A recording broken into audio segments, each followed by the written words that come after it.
अब आगे चलते हैं पूर्व में। In east, trading activities in east of Britishers.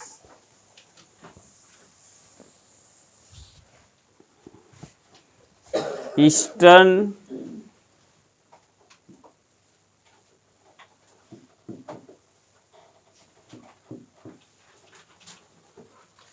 Trade of Britishers in India.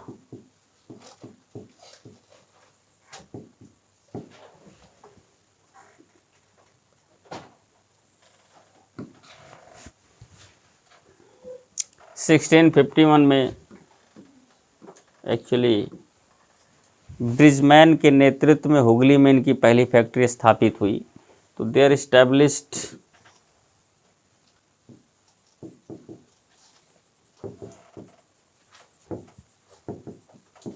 First factory in Hooghly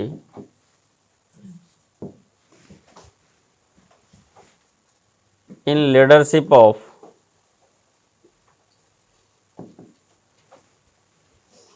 Captain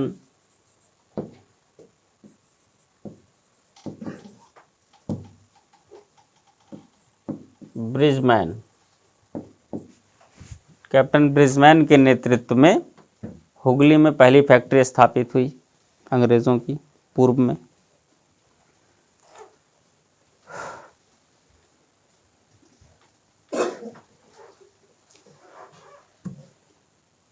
ठीक, इसके बाद एक चीज और यहां बढ़ा लीजिए थोड़ा सा। ये तो हो ही गया eastern trade Britishers in India.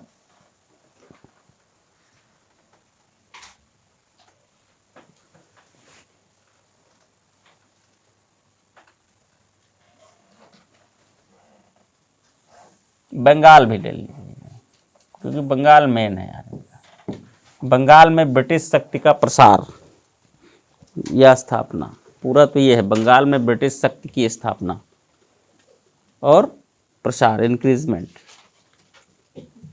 ठीक है, बंगाल। अब भाई 1651 में ही बंगाल के सूबेदार शाह शुजा ने, अब इसको नोट कीजिएगा, तो सूबेदार ऑफ बंगाल शाह शुजा,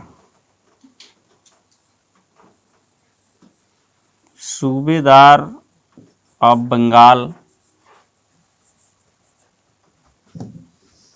इनका नाम है शाह शुजा।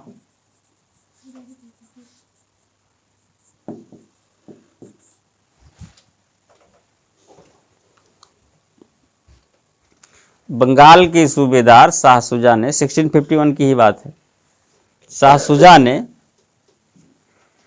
3000 रुपये वार्षिक कर के बदले में, 3000 रुपये वार्षिक कर के बदले में बंगाल, बिहार और उड़ीसा से व्यापार करने की छूट दे दी। ठीक है, give the relaxation to trade, gave the relaxation to free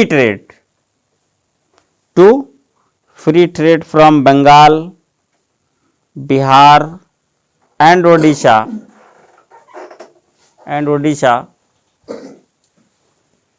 at the exchange of 3000 rupees per year। 3000 रुपये वार्षिक कर के बदले में, 3000 रुपये वार्षिक कर के बदले में ये दे दिया। 3000 रुपये तो पूरा व्यापार करो तीनों से, बंगाल, बिहार, उड़ीसा, तीनों से जो भी व्यापार कर पाओ करो। हमको पर्टिकुलर व्यापार से अलग अलग परसेंटेज में टैक्स नहीं, इकट्ठे 3000 रुपये, काम खत्म, वो भी सालाना। ठीक है, यहाँ से स्टार्ट हुआ। ये देखो ब्रिटिश इस्टेब्लिशमेंट है, ये क्रम है, ये सब फैक्ट के रूप में याद भी रखना पड़ेगा। तो प्री का तो है ये, लेकिन ब्रिटिश इस्टेब्लिशमेंट के लिए भी ये ठीक है। अगले स्टेप पर 1672 बंगाल के नवाब शाइस्ता खां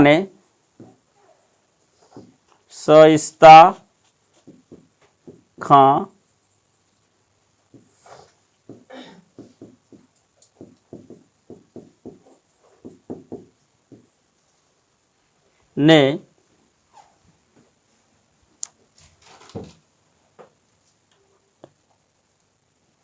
इस अंग्रेज कंपनी के इस अधिकार को दोहरा दिया, मतलब revised the pre right. The nawab of Bengal Shaista Khan revised the pre right of company, पहले का अधिकार जो उसको मिला हुआ था, मतलब फिर से फ्री ऑफ कास्ट आप करते रहो, वही रिवाइज कर दिया। और आगे इसमें ऐड कीजिएगा, और 3,000 रुपये भी छोड़ दिया, मतलब और टैक्स फ्री कर दिया। And made it tax free completely, और उसे पूरी तरीके से टैक्स फ्री कर दिया। अधिकार को, व्यापार करने के अधिकार को तो उसने रिवाइज किया, and made that completely tax free, और उसे पूरी तरीके से टैक्स फ्री कर दिया कि 3,000 रुपये भी मत दो, तुम करो। क्या है इनका आपसे लेना देना पता नहीं, ठीक। अब पता नहीं का मतलब यह है कि पता तो है, क्या है ये कि रजिस्टर्ड लिखित में, जैसे कोई पूछे कि भाई यहाँ से बंगाल का टैक्स का, ये जो व्यापार का इतना पैसा कहाँ गया, नहीं आ रहा है, तो आप दिखा सकते हो ऑन रिकॉर्ड, भाई इनको मैंने ये फ्रीम दे रखा है। जैसे सरकार जो भी छूट देती है, जो भी फ्रीम देती है, तो वो तो रजिस्टर्ड देती है ना, ताकि कोई सवाल करे, संसद में सवाल उठे या विधानसभा में सवाल उठे, तो जवाब दे सके भाई मैंने अपनी जनता को ये फ्रीम दे रखा है, इसमें इतना रुपया आता था, ये नहीं आ रहा है, बल्कि इसके बदले इतना जा रहा है, तो ये एक्सपेंडिचर भी बना हुआ है, इतना छूट, इनकम भी कम हो रहा है, तो कम से कम लोग आरोप नहीं लगा पाएंगे। और बैकडोर की सेटिंग अगर हो जाए बढ़िया, तो बिना किसी रजिस्टर्ड, है ना, या मेंशन के, वो सीधे सीधे इन हैंड अपने हाथ में आता है। तो हमको लगता है ये सब अच्छी खासी सेटिंग है, क्योंकि बंगाल एक बड़ा प्रांत है और अच्छी इनकम वाला है, बहुत आर्थिक रूप से मजबूत है, और बंगाल से बहुत बढ़िया इनकम होती थी। तो इस इनकम का सबसे ज़्यादा लाभ कौन लेगा? मुगल ही लेंगे, और कौन लेंगे? शासक कौन है उस समय? शाइस्ता खां के समय में औरंगजेब। उसने कहा, एक दिन बैठा, उसका दिमाग खराब, देखें कहाँ कहाँ पैसा इतना कम क्यों हो रहा है, इतना पैसा चाहिए दक्षिण में, इतना भी, तो आखिर उसको भी पैसे की ज़्यादा जरूरत थी, सेना की भी ज़्यादा जरूरत थी, क्योंकि विद्रोह बहुत होते थे, विस्तार भी उसका बहुत ज़्यादा था। तो उसने पूरा वॉच किया, तो पता चला बंगाल से जहाँ सबसे ज़्यादा पैसा आना चाहिए, वहाँ से तो बिल्कुल आ ही नहीं रहा है। तो शाइस्ता खां को बुलाया, भाई शाइस्ता खां क्या मामला है? तो उसने दिखाया, भाई ये फ्री है, ये फ्री है, ये फ्री है, तो नहीं आ रहा। तो काहे फ्री है भाई? कारण बताओ। कारण क्या बताएं साहब? विदेशी व्यापार को हम प्रमोट करना चाहते हैं, अगर ठीक ठाक इस्टेब्लिश कर लेंगे तो बाद में लगा देंगे बढ़िया से। औरंगजेब बोले ठीक है जाओ तुम, क्योंकि उसके रिश्तेदार थे, तो मारा वारा नहीं। शाइस्ता खां वही हैं, कौन? वही मतलब कौन? जिसको शिवाजी ने तलवार मारा था, उंगली कट गई थी, गिरा था, और फिर बच के भागा था।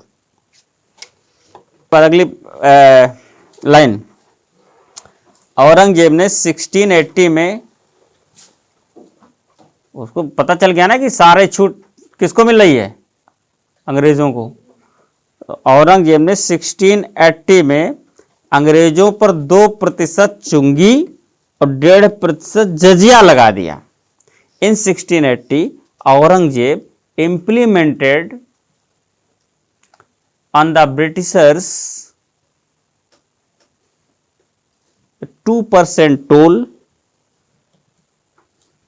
and 1.5% jizya. Implemented the 2% toll and 1.5% jizya on the Britishers. अंग्रेजों पर लगा दिया। ये दिल्ली से लग गया। भाई केंद्र सरकार, खैर यहाँ का तो संघवाद है, बहुत पहले से संघवाद है। दिल्ली शुरू से ही किसी भी राजनीतिक व्यवस्था में दिल्ली हमेशा हावी रही अगर वो ताकतवर रही है। तो उसने बिना बंगाल से पूछे जजिया लगा दिया 1.5%। औरंगजेब वो शासक है जिसने अंग्रेजों से भी जजिया ले लिया था, क्वेश्चन आता फ्री में। बाकी तो जजिया से कुछ लोग छूट मिले हुए थे, नॉन मुस्लिम्स में आते थे, लेकिन भारत में ही नॉन मुस्लिम्स की बात की जाती, बाहरी क्रिश्चियन वगैरह इससे परे थे। तो पहली बार औरंगजेब ने जजिया लगा दिया। कितना? 1.5%। जजिया की मात्रा एक्चुअली कम थी,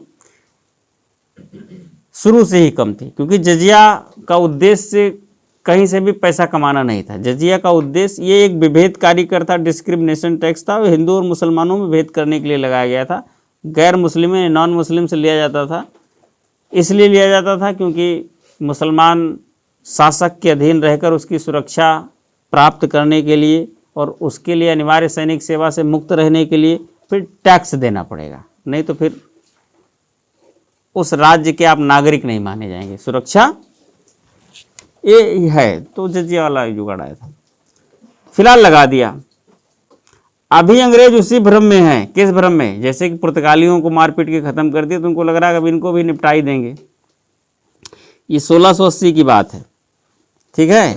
1686 में अंग्रेजों, मतलब 86 तक तो चले कैसे तैसे, 1686 में अंग्रेजों ने हुगली की लूट की, looted the Hooghly in 1686 the Britishers looted the Hooghly. अब समझ लो, खूब उपद्रव किया, विरोध किया, लूटा पाटा, आदेश किया, contempt the order of Aurangzeb, contempt किया, पूरा खूब किया। औरंगजेब ने रिएक्शन लिया तुरंत। In reaction Aurangzeb defeated to Britishers badly, मतलब बुरी तरीके से डिफीट किया, मतलब बहुत मारा। मतलब कुछ लोग तो सोचने मजबूर हो गए, इतना बुरा कौन मारता है यार। तो ऐसे ही तो औरंगजेब ने अंग्रेजों को प्रतिक्रिया स्वरूप बुरी तरीके से पराजित कर दिया। Defeated badly to Britishers in reaction, Aurangzeb defeated badly to Britishers in reaction, प्रतिक्रिया में पूरी तरीके से ध्वस्त कर दिया। अब ये सब भाग के जाके छुपे फुलटा द्वीप, वही बंगाल की खाड़ी में, क्योंकि वही वो स्थान था जिसको ज्वरग्रस्त द्वीप कहा जाता है।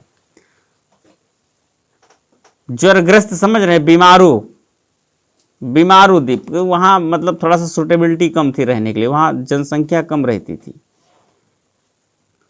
तो वहां कोई जाता नहीं था, साधारणतः जनरली कोई जाता नहीं था। तो किसी को छुपना उपना हो तभी जाए, क्योंकि जानते हैं वो फिर ठीक स्थान है, नहीं तो कोई मारने के लिए भी अगर दौड़ाया है तो भी वहां नहीं आए, बोले जाने तो वहां कौन जाए, पड़े रहे दो। तो वो जाकर के अंग्रेज वहीं छुपे फुलटा द्वीप पर, कि यहाँ कम से कम उसकी सेना नहीं आएगी हमको मारने, इतना भयभीत थे। अब आपस में एक दूसरे पर आरोप प्रत्यारोप लगा रहे हैं, इल्जाम लगा रहे, तुम्हारे कारण हुआ, तुम्हारे कारण हुआ, तुमने कहा था।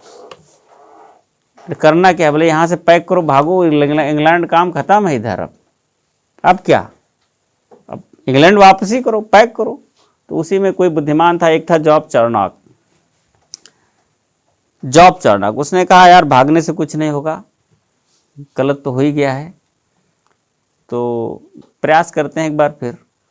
तो वही पुरानी पॉलिसी, रिक्वेस्ट पॉलिसी, हाथ जोड़ के पहुंचे, साहब गलती हो गई, अब दोबारा नहीं होगी, थोड़ा सा और मार लीजिए हमको, बहुत बड़ी गलती हुई, कम मारे हैं आप, इतनी बड़ी गलती कौन करता है। तब एक बड़ी बड़ी बातें हैं। तो औरंगजेब के सामने एक रिक्वेस्ट पॉलिसी लेकर के जॉब चार्नॉक के प्रयासों से अंग्रेज पुनः उपस्थित हुए। तो उसने कहा ठीक है, कोई नहीं। परिणाम स्वरूप उसने सूतानाती एक गांव में वापसी की अनुमति दे दी। बोले ठीक है, सूतानाती एक गांव, वहां पर जाओ, हुगली फुगली वहां मत जाना, ठीक है। तो अगली लाइन में आप नोट कर लीजिए, इन 1687 जॉब चार्नॉक के प्रयासों से, जॉब चार्नॉक के प्रयासों से, with the effort of job Charnock, with the effort of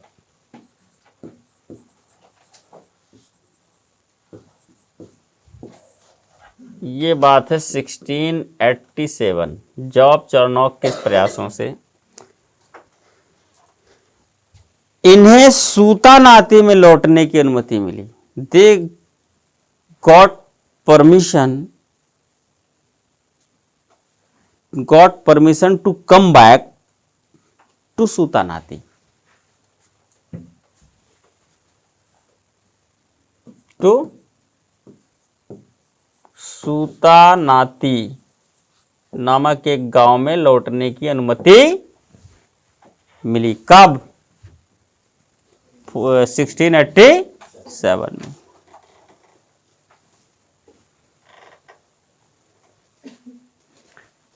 In 1690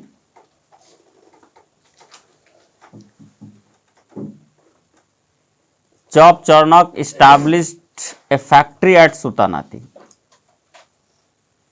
In 1690 1690 में जॉब चार्नॉक ने सूतानाती में एक फैक्ट्री की स्थापना की। Established a factory at Sutanuti, जो भविष्य का कलकत्ता बना। Which become established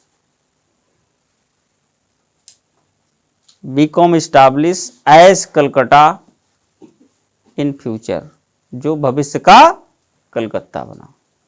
तो कलकत्ता का संस्थापक कौन है? Job Charnock. मद्रास का संस्थापक फ्रांसिस डे। कलकत्ता का संस्थापक जॉब चार्नॉक।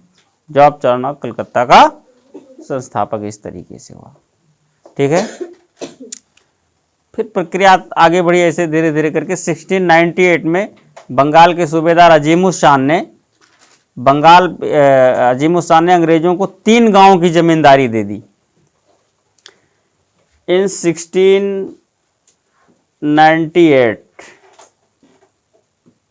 सूबेदार अजीमुशान,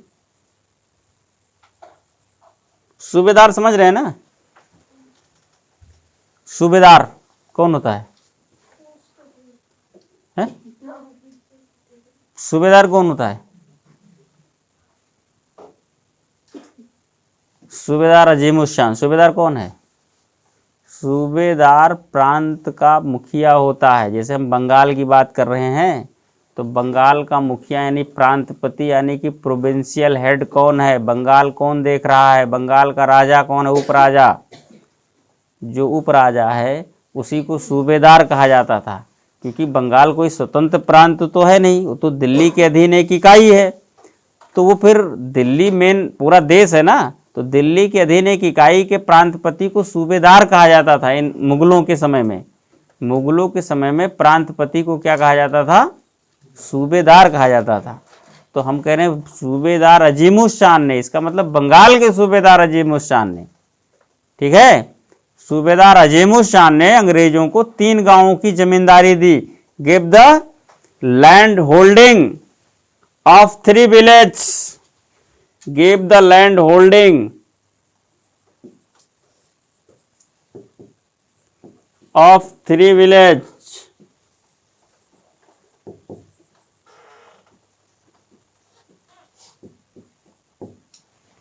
टू ब्रिटिशर्स।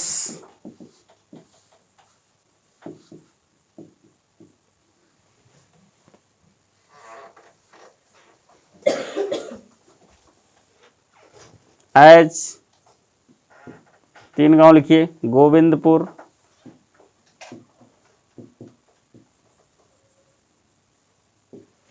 दूसरा कालिकाता। कालिकाता गांव था छोटा सा, बाद में इसी सब नाम को हटा करके सब कलकत्ता हो गया। फिर सूतानाती जो मेन सेंटर है पहले से ही। ये 3 गांव गोविंदपुर और कालिकाता ऐड हो गए, सूतानाती पहले से था। ठीक है, लेकिन एज ए लैंड होल्डिंग या लैंड होल्डर के रूप में अंग्रेज पहली बार स्थापित हुए हैं। पहली बार अंग्रेजों को भारत में, अब यही सब ध्यान देने वाली बात है, जमींदारी व्यवस्था राजनैतिक व्यवस्था होती है। जमींदारी क्या होती है? ये पॉलिटिकल सिस्टम है। जमींदार का मतलब कुछ पर्टिकुलर मामलों में राजनीतिक अधिकार प्राप्त करना। अब जमींदार हो गए तो अब क्या करेंगे यहाँ का? अब टैक्स वगैरह थोड़ा मैनेज करेंगे। 3 गांवों का जो टैक्स फील्ड है, रेवेन्यू लैंड जो है, राजस्व भूमि है, उसका अधिकार अंग्रेजों के हाथ में चला गया। तो अब वो रेवेन्यूएशन अंग्रेज अपने अकॉर्डिंग मैनेज करेंगे। उसकी उनको सैलरी मिलेगी 1%, टोटल रेवेन्यूएशन का एक निर्धारित परसेंट उनको एज ए सैलरी मिलती है। बाकी तो राजकोष में जमा कराना होता है, केंद्रीय, वो जमा कराएंगे। तो अब वहाँ की जो जनता है उन पर ये जो इम्प्लीमेंटेशन हो रहा है रेवेन्यूएशन का, वो कौन कर रहा है? जमींदार करते हैं। अब अंग्रेज कर रहे हैं। तो वो तो अपना राजा उन्हीं को समझते हैं जो उनको रियायतें दे, जो उनको छूट दे, जो उनको सुविधाएं दे, जो राजस्व निरीक्षक होता वही उनका राजा है। बाढ़ आ गई तो थोड़ी सुविधाएं दे दे, फसल नहीं हुई तो थोड़ी सुविधाएं दे दे, टैक्स ले, पैसा नहीं तो थोड़ा लोन, कर्जा, ऋण वगैरह उपलब्ध कराए। यही तो जमींदार का काम था, ताकि अच्छा उत्पादन हो। अच्छा उत्पादन होगा तो फिर अच्छा टैक्स आएगा। तो एक प्रकार से जो लाभ करेगा वही राजा है उसका। ये जो पॉलिटिकल वर्क है, ये जो लैंड होल्डिंग है, पॉलिटिकल वर्क है। पहली बार भारत के राजनीति में अंग्रेजों का पहला कदम। अगर कभी भविष्य में क्वेश्चन पुटअप हो तो ध्यान रहे, भारत के राजनीति में पहला कदम इनका कौन है? पॉलिटिक्स में पहली जिम्मेदारी जो इनको मिली, इनको पहली जिम्मेदारी भारत में मिली है वो बंगाल में 3 गांव की जमींदारी के रूप में। उस समय वहाँ के सूबेदार शहजादे अजीमुस शान थे और बहादुर शाह के पुत्र हैं अजीमुस शान, रफीउस शान, ऐसे कई पुत्र हैं उसके। ठीक है, तो ये लैंड होल्डिंग इनको मिल गई यहाँ भू राजस्व निर्धारण करने का 1698 में। ठीक है, यहीं पर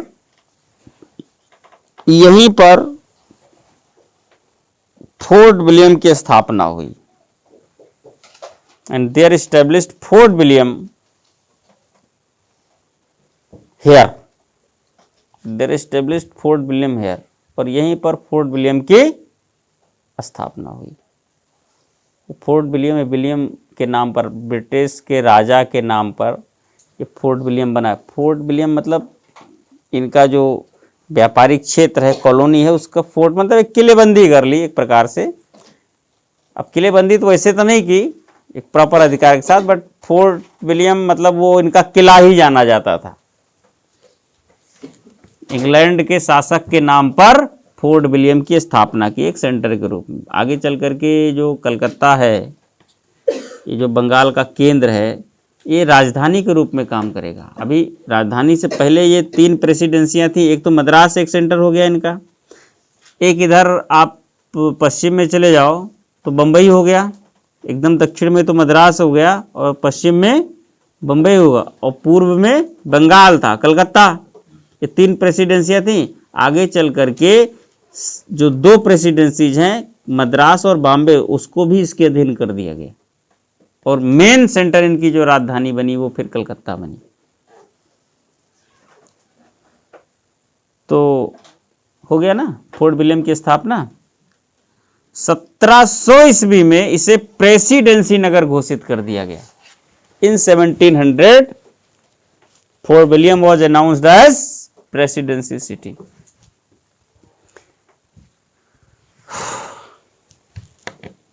In 1700, Fort William was announced as presidency city.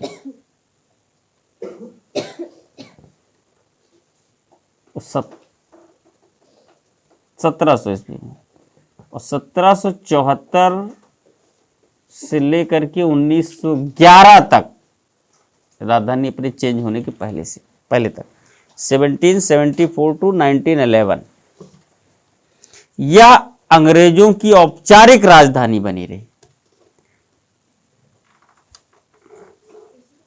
यह अंग्रेजों की, and this was the formal capital for the Britishers, this was the formal capital for the Britishers from 1774 to 1774 to 1911। ठीक, 1911, 1911 में फिर सेकंड दिल्ली कोर्ट लगा है, दिल्ली दरबार लगा है, निर्णय लिया गया कि राजधानी कलकत्ता से दिल्ली स्थानांतरित की जाए। तो 1912 में स्थानांतरण कंप्लीट कर दिया गया और फिर राजधानी कलकत्ता से दिल्ली हो गई। तब से वो नई दिल्ली थी, पुरानी दिल्ली नहीं थी, और तब से भारत की राजधानी नई दिल्ली बनी हुई। तो 1774 1774 ये वो डेट है जब से राजधानी के रूप में काम कर रहा है। और राजधानी के रूप में कब से काम करते हुए माना जाना चाहिए, अभी प्रश्न है आपसे, मतलब कौन सा ऐसा काम हो गया जब से ये माना जाए कलकत्ता एज ए राजधानी काम कर रहा है, फॉर्मल कैपिटल, कब से? अब ये सब छुपी हुई चीजें हैं इसके अंदर, इतना पढ़ने के बाद वो चीजें ऑटोमेटिक क्लियर होनी चाहिए। नहीं, डेट नहीं पूछ रहे हैं हम, ये करें 1774 में से 1911 तक ये फॉर्मल कैपिटल रहा है। तो ऐसा क्या हो गया 1774 में कि फिर ये कैपिटल के रूप में, क्योंकि कैपिटल 1774 से पहले कैपिटल नहीं है, ये केंद्र है, सेंटर है, हेड सेंटर है, सब ठीक है, बट कैपिटल के रूप में तो नहीं है। तो एज ए कैपिटल 1774 में, तो ऐसी कौन सी बड़ी घटना घट गई कि इसको कैपिटल के रूप में जाना जाने लगा?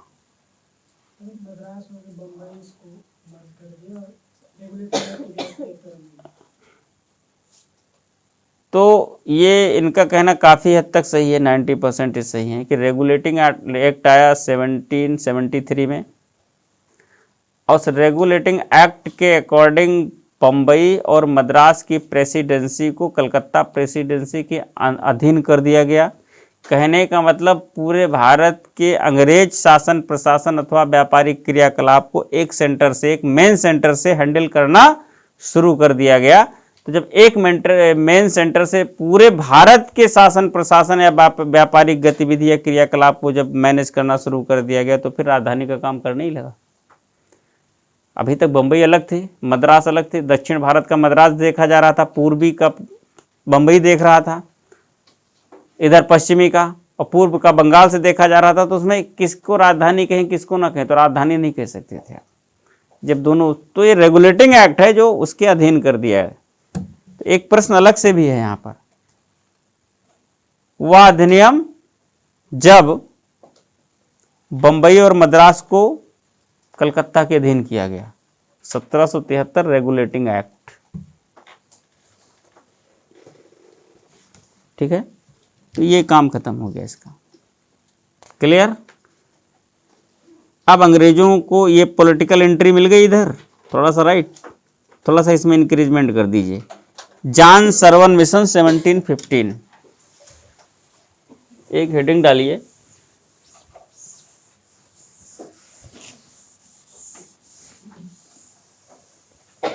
John servant mission.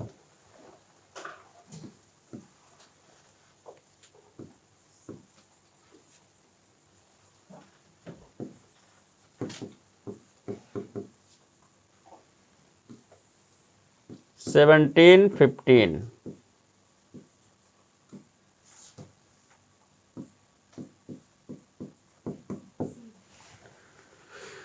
1715, यह एक प्रतिनिधिमंडल था,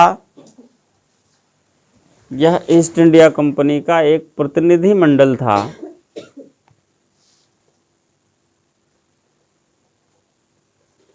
जो मुगल सम्राट फर्रुखशियर के दरबार में उपस्थित हुआ। This was a delegation, this was a delegation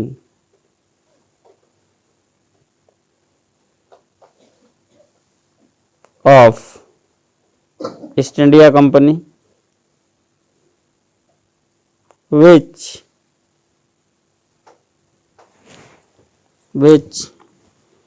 become present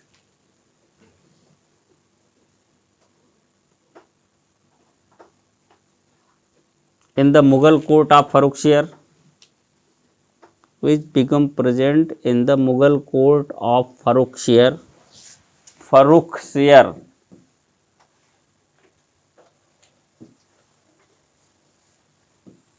Farooq के है फर्रुखसियर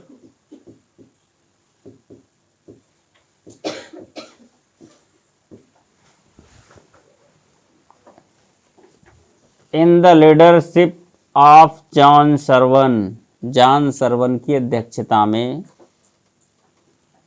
या नेतृत्व में, जॉन सर्वन के नेतृत्व में यह मुगल फर्रुखसियर के मुगल दरबार में उपस्थित हुआ। फर्रुखसियर के मुगल दरबार में उपस्थित हुआ। जॉन सर्वन की अध्यक्षता, in the leadership of John servant की अध्यक्षता में या नेतृत्व में। ठीक है, क्यों गया होगा, कारण, उद्देश्य,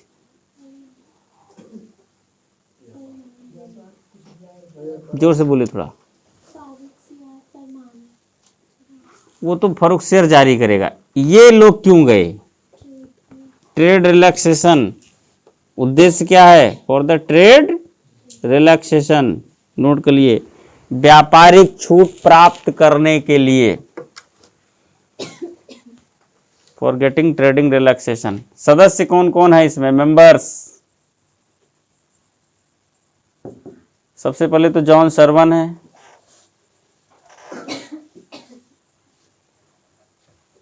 ये कौन है? ये एक्चुअली लीडर हैं, इस गैंग के लीडर हैं। अरे व्यापारिक क्रियाकलाप, व्यापारिक लूट ही है, लूट में गैंग चलता है, व्यापारी नहीं चलती। कुछ अपना भी ऐड करोगे उसी में। फिर दूसरे हैं, एक है विलियम हैमिल्टन,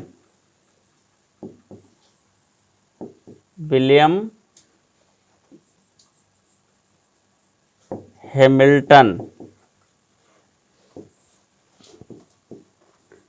ये चिकित्सक है पेशे से।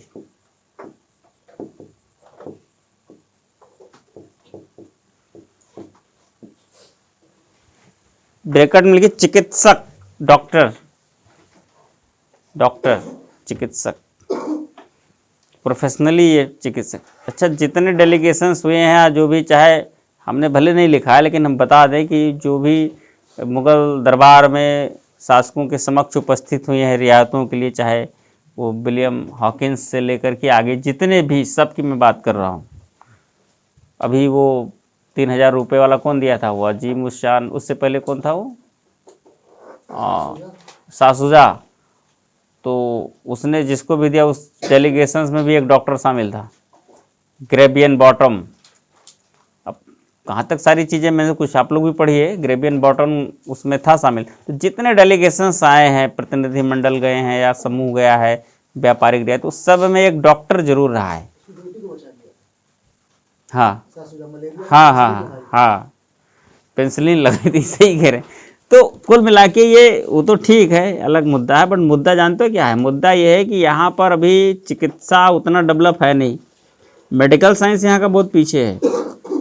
तो सबसे पहले किसी से कोई आदेश, फरमान या रिलैक्सेशन, छूट, लोन, कर्जा लेना हो तो बड़ा खुश करना पड़ता है उसको। सबसे पहले तो देखना पड़ता है कि मूड देखना पड़ता कैसा है। तो पहुँचे तो पता लगा पहले ही मूड ऑफ है, टेंशन में बैठे हैं। क्या हुआ? फोड़ा बहुत ज़बरदस्त हुआ है, दर्द कर रहा है। हकीम यहाँ के इलाज कर रहे, 1 महीना हो गया, फोड़ा तो ठीक नहीं हो रहा। हकीम भले 1 लाख रुपए लेके चले गए दवा करा के। ये स्थिति थी। सब मेडिकल साइंस इनका बड़ा डेवलप था, ये आधुनिक थे ना, यहाँ तो विज्ञान आ गया था, तो मेडिकल साइंस यहाँ बड़ा अच्छा था। तो ये एक डॉक्टर, यहाँ की समस्या, यहाँ के लोग जानते थे सबसे ज़्यादा परेशान किससे होते? पैसा तो बहुत है, खाने पीने कोई दिक्कत नहीं, अमीरी बहुत है, तो ऐसा कोई टेंशन तो है नहीं था। एक ही टेंशन है, बीमार हो जाते थे, शरीर से स्वस्थ नहीं रहते थे, तो वो बड़ा टेंशन होता था कि सब कुछ होते हुए भी बीमार पड़े हैं, यूज ही नहीं कर सकते, चल ही नहीं सकते। तो ये बड़ी टेंशन होती थी, डिप्रेशन में डाल देती थी। ये लोग जानते थे कि डॉक्टर लेके चलो, तो वो करता क्या था, तुरंत इलाज, मेडिकल साइंस, अंग्रेजी मेडिकल साइंस में तुरंत साइड इफेक्ट जो भी हो, लेकिन उसमें जो क्विक इफेक्ट होता है, पेन किलर लेके चलते हैं वो आया तुरंत इंजेक्शन विजेक्शन लगाया। ये भी फोड़े से परेशान थे, फरुखसियर भी बेचारे, फोड़ा हो गया था इनको, पता नहीं कैसे कहाँ, बड़ी दिक्कत हो रही थी इनको। अब वो लगाया इंजेक्शन, अपना 1-2 दिन में ठीक ठाक हो गया, फिट हो गई। तो फिर वो खुश हो गए, अब मुगल बादशाह खुश हो गया। तो सरदार जब खुश होता है तो फिर यहाँ बहुत कुछ प्रदान करता है। तो यहाँ पर एक शाही फरमान आता है। तो एक और थे यहाँ पर, एक तो विलियम हैमिल्टन थे, भी डॉक्टर। तो सारे जितने भी डेलीगेशंस होते सब में एक डॉक्टर, सबसे पहले हालचाल होता है, लेना देना हालचाल। तो क्या आए तो बात की बात है ना, तो पहले वो समस्या होती थी, समस्या का समाधान होता था, रहते थे। फिर अब इसके बाद गए साहब ये हो जाता तो बढ़िया था। तो साहब के लिए इतना कर चुके हैं, साहब कैसे मना करें। अब पहुंचते ही मूड खराब है, हमको ये चाहिए, तो भागो यहाँ से, दोबारा दिखना नहीं। 2 लोगों को भी भेजा गया, भगा के आओ जब तक दिखना बंद जाए इतनी दूर से। तो तरीका होता है ना मांगने का, तो इनके पास बड़ा अच्छा था। तो ये विलियम हैमिल्टन, और एक सदस्य और थे इसके, उनका नाम था ख्वाजा शेरहुद। ख्वाजा शेरहुद,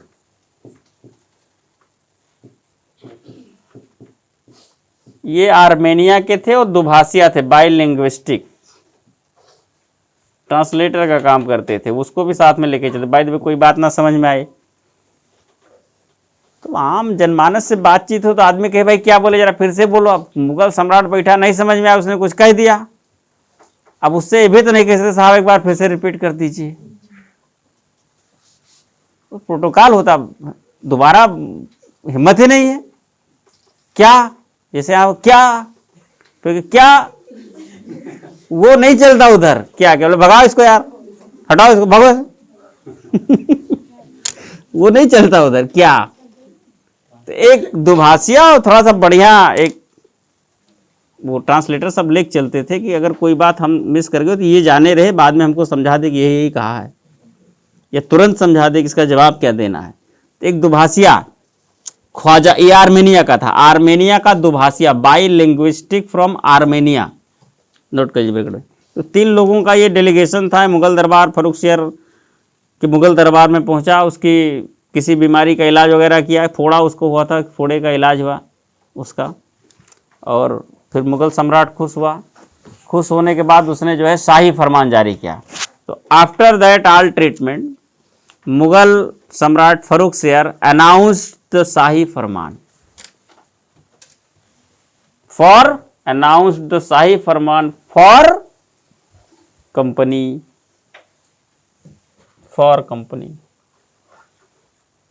शाही फरमान अनाउंस किया कंपनी के लिए।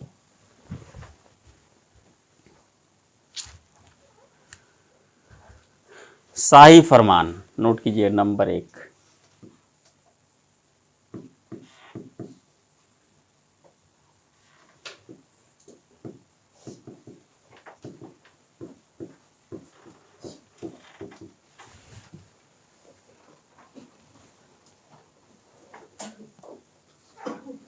₹3000 वार्षिक कर के बदले में,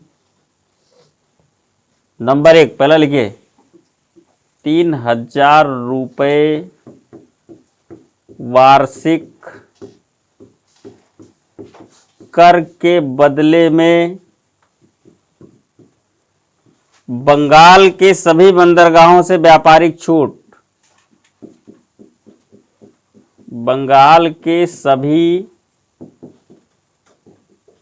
बंदरगाहों से व्यापारिक छूट, the trade relaxation from all ports of Bengal, the trade relaxation from the all port of Bengal,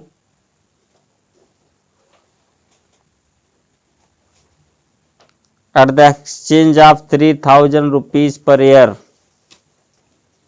₹3000 वार्षिक कर के बदले में पूरी तरीके से रिलैक्स कर दिया, फ्री ट्रेड। ठीक है, क्लियर। फ्री। दूसरा, 10,000 रुपये वार्षिक कर के बदले में सूरत के सभी करों से छूट। 10,000 रुपये वार्षिक कर के बदले में सूरत के सभी करों से छूट। The relaxation from all taxes of Surat, the relaxation from all taxes of सूरत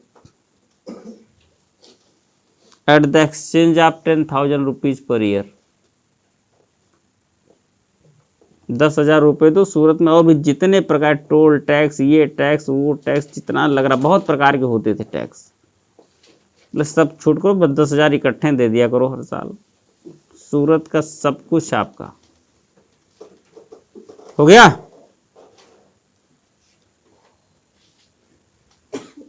हो गया। थर्ड, तीसरा,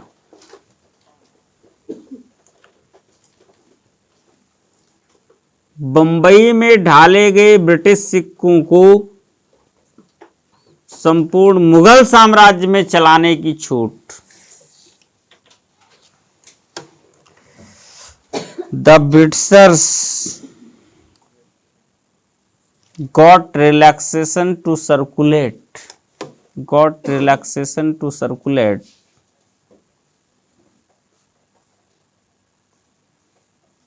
the coins which were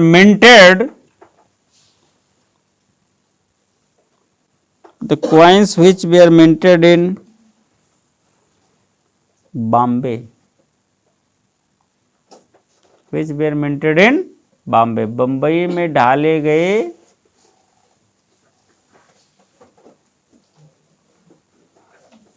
British सिक्कों को पूरे Mughal, in all over the Mughal dynasty, उसको तो लिखने भूल गए, circulate in all over the Mughal dynasty या Mughal empire, in all over the Mughal empire, पूरे मुगल साम्राज्य में चलाने की अनुमति मिल गई।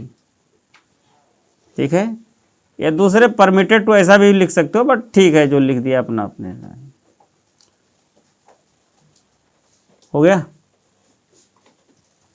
बंबई में ढाले गए जो ब्रिटिश सिक्के थे उसको पूरे मुगल साम्राज्य में चलाने की अनुमति, permitted to circulate in all over the Mughal empire the British coins which was minted या which were minted in Bombay. ठीक है, तो ये हो गया। अब इसका मतलब क्या? इसका मतलब है कि इसी शाही फरमान के बाद सिक्के चलने लगे, किसके? अंग्रेजों के। इतिहासकार ऑर्म ने इसे कंपनी का मैग्ना कार्टा कहा है। ये कंपनी के लिए मैग्ना कार्टा है। मैग्ना कार्टा किस अधिकार को कहते हैं? जो अधिकार उसकी पूरी जिंदगी बदल दे, क्रांति ला दे, उसको मैग्ना कार्टा कहते हैं। हिस्टोरियन ऑर्म्स, ये छूटा तो नहीं पिछली लाइन किसी का? क्यों? बंबई में डाले गए सिक्के पूरे मुगल साम्राज्य में चलाने की अनुमति। नेक्स्ट, हिस्टोरियन ऑर्म्स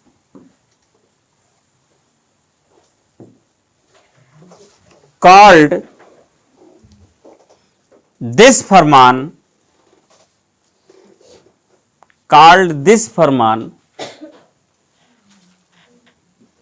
हिस्टोरियन ऑर्म लिखा है, called this फरमान as the Magna Carta for company, as Magna Carta for company. Company के लिए क्या कहा है? ये मैग्ना कार्टा। कहने का मतलब जैसे कहते नहीं कि इसके बाद फिर पीछे मुड़कर नहीं देखना है। जब सब कुछ बदला, सिक्का चलता है इनका, मतलब क्या है? मतलब पूरा अधिकार, पूरे राइट्स इन्हीं के हाथ में है। तो अंग्रेजों के सिक्के चलने लगे फर्रुखसियर के समय तक आते रहे। ये सब टर्निंग पॉइंट्स हैं। अंग्रेज़ों के इस्टेब्लिशमेंट के लिए ये सब टर्निंग पॉइंट है। तो पहले तो ज़मींदारी है, दूसरा ये है। अब ये सब बेसिक इस्टेब्लिशमेंट की चीज़ें हैं जो ब्रिटिशर्स के लिए हैं। बाकी हमको पूरा तो अंग्रेज़ों को ही पढ़ना है, पूरा आधुनिक इतिहास ही ब्रिटिशर्स का है। तो बेसिक इस्टेब्लिशमेंट यहीं तक है, यहीं पर अंग्रेज़ ख़त्म होते हैं पूरी तरीके से। लिखो लिखो लिखो। अरे Dennis,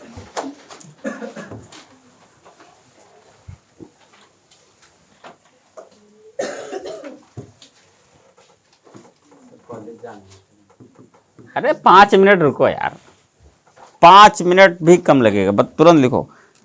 Dennis east India, Dennis 1616 में भारत आई। यहाँ कंपनी अपनी लिखना नहीं। डेनिस 1616 में भारत आए। They came to India India 1620 में इस्टेब्लिश्ड, ऐसे लिखिए, established first factory at Tranquebar, Tanjore.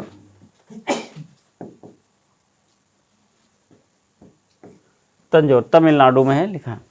फिर दूसरी 1676 established second factory Shrirampur, Bengal.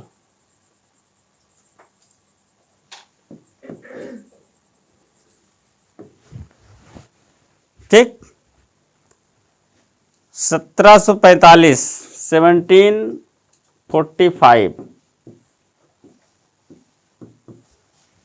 अपने सभी फैक्ट्रियां अंग्रेजों को बेच दी और चले गए। All factories sold to Britishers, 1745 है, to Britishers and went away. कहाँ चले गए ये पता है? हाँ, ये चाइना ही है। चाइना लिख लो, ब्रैकेट में देख लेंगे, वैसे चाइना ही है, 90% सही है। कहाँ चले गए? एक बार पूछा गया कहीं, ये कहाँ गए, पता करो कहाँ गए। वो चाइना गए, उधर ही नहीं पता चलता कहाँ गए, चाइना गए। तो 1745 में बेच दिया और चाइना चले गए, ख़त्म कहानी इनकी। इसके बाद है फ्रांसीसी, कल देख लेंगे, 10-15 मिनट का भी हैं, ज़्यादा नहीं। आज की सेवा ही समाप्त हो रही है, कल फिर